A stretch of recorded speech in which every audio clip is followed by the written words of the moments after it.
I always thought people were so cute when they have the little cheeks and they're like rosy, but mine are pretty plain.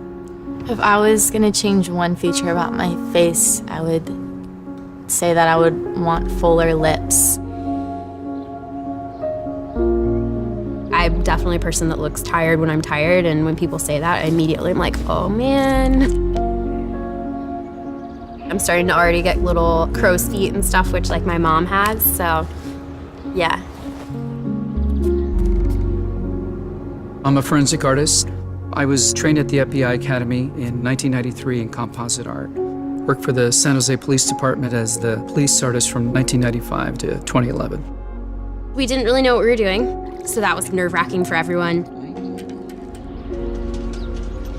I showed up to a place I had never been and walked into this big warehouse, and at the very end, there was a guy with his back to me with a drafting board.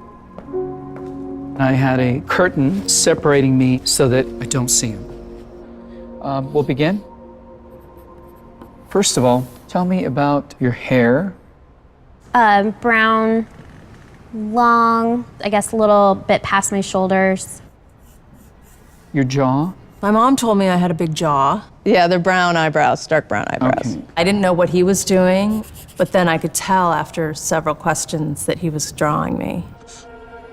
Tell me about your chin. I guess I haven't really compared it to anyone else's chin, but especially when like I smile, I just feel like it kind of protrudes a little bit.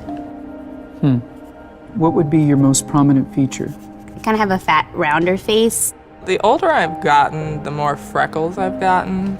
You sort of realize, oh man, now I have to talk about myself and think about my looks. I'm 40, so I'm starting to get a little bit of the crow's feet thing going on. Once I get a sketch, I say thank you very much, and then they leave. I don't see them. I still didn't know. All I had been told before the sketch was to get friendly with this other woman, Chloe.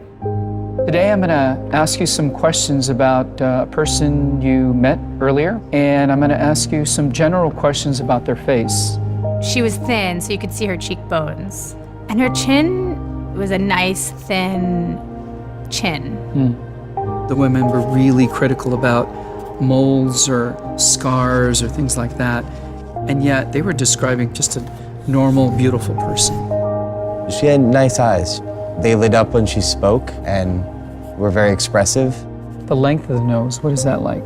Short. Short. Yeah, cute nose. Her face was fairly thin. She had blue eyes, very nice blue eyes. Okay.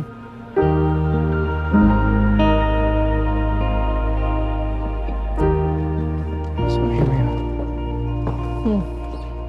So this is your self-described image?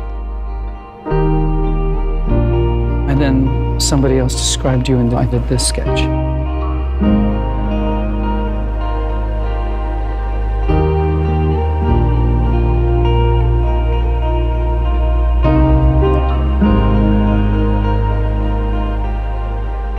I have this whole thing about having dark circles and crow's feet around my eyes, and that was not part of the sketch at all that the stranger did.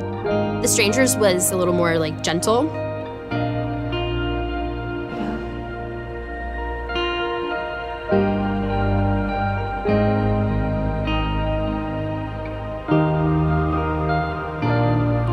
That's pretty different. Which is very strange.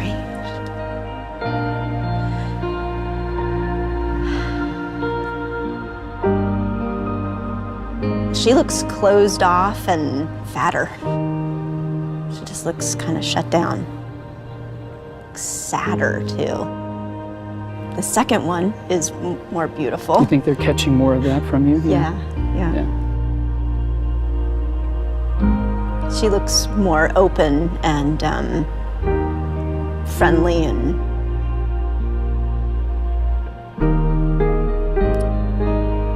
happy. I've come a long way in how I see myself, but I think I still have some way to go.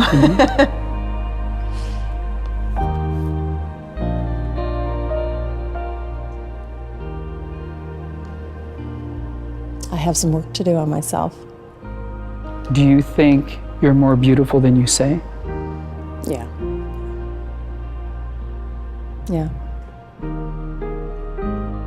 Chloe's perception was so clearly different. Her picture looked like somebody I thought I would want to talk to and be friends with, like a happy, light, much younger, much brighter person.